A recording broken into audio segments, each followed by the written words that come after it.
All right, to continue our anchoring discussions, I want to talk briefly about how to interface the rope at the focal point with rigging plates and or the Azor ped.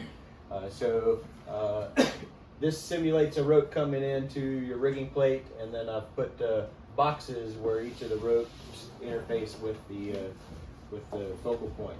And so what I want you to do is think of this box as being either a Cirrus, clutch, tandem per 6 knot, or motor hitch. All of those can be used interchangeably in these positions. Things to think about though is if I put 2 knots, it limits my adjustability.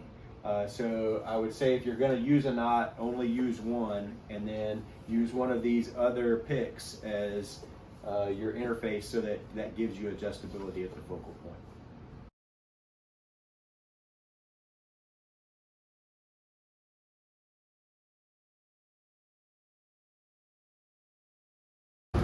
All right, so firefighter Burke came up with a super good drill. I'm going to have him describe that, and then we're going to do a demonstration of that. So essentially, I like to call this the tossing rig. You just take any sort of a tossable object, draw an arrow onto it, and what this is going to do is it's going to help to introduce a little bit more randomness to your rigging practice, because a lot of times when we go out and we try and rig, it ends up being a little contrived. This brings a little bit more random element to it. So anywhere you can just toss this, where it lands, that's going to be your focal point, whether it's a rigging plate or a monopod.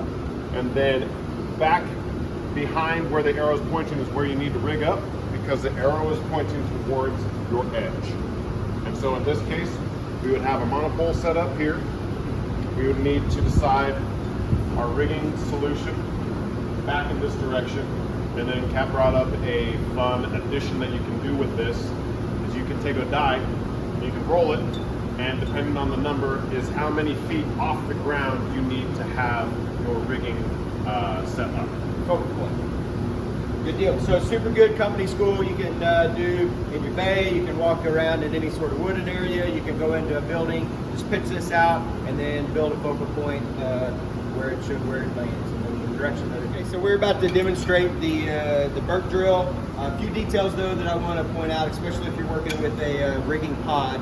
If you take a look at the Azor ped, you can either use them meshed together like they are with an inner pole, or the blue goes on an outer pole, or you can use solely the orange one with just the inner pole.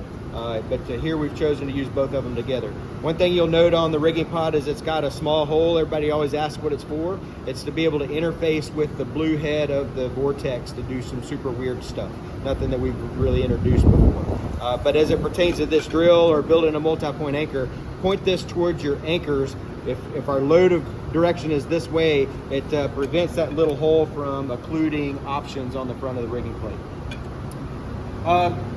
The role of the boss in this drill is important.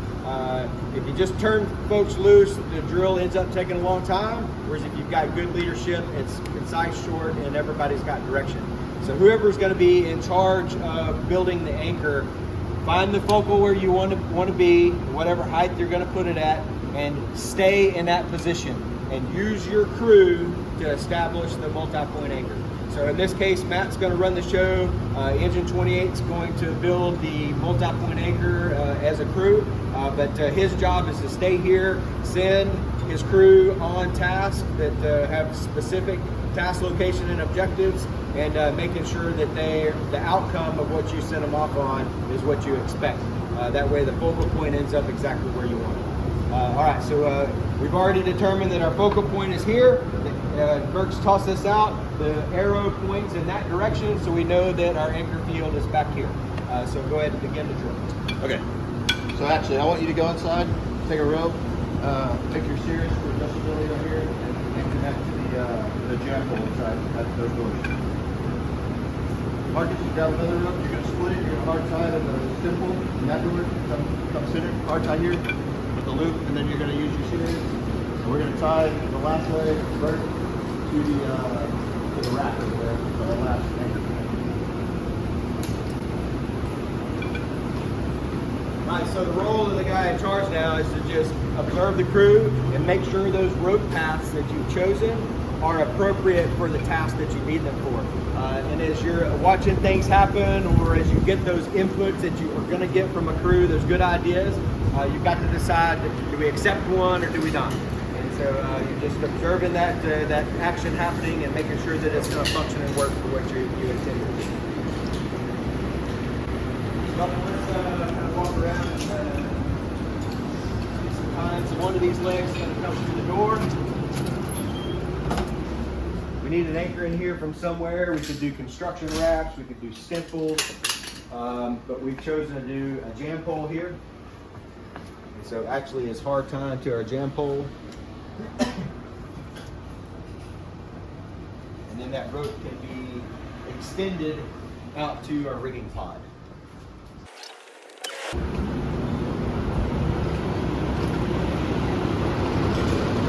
This leg, they've chosen to use a stipple, so they've extended a strut across the door. The important thing on stimples is making sure that you grab close to the support means and not in the middle. If you tie in the middle, you're counting on the LD of whatever the object is, but strongly advocate for Paratech struts for that. But if you anchor right next to the load support means, in this case a door jamb, you're not counting on the LD anymore, you're counting on the shear ability of the object. So as they're building these, you could choose to use 3 separate ropes.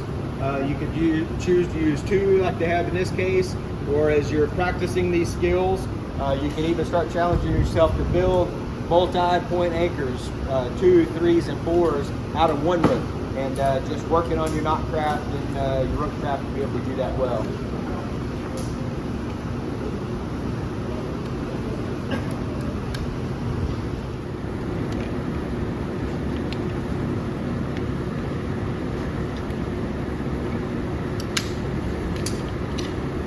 So again, just as a reminder, you can do knots, tandem prusik, so 2 of them. You can do a munter, though munter's kind of a little bit awkward to mess with. Clutch or a cirrus. So in this case, they've chosen to use 2 cirruses and a knot. The cirruses will allow some flexibility left-right to be able to line up the anchor with the load, the direction of loading.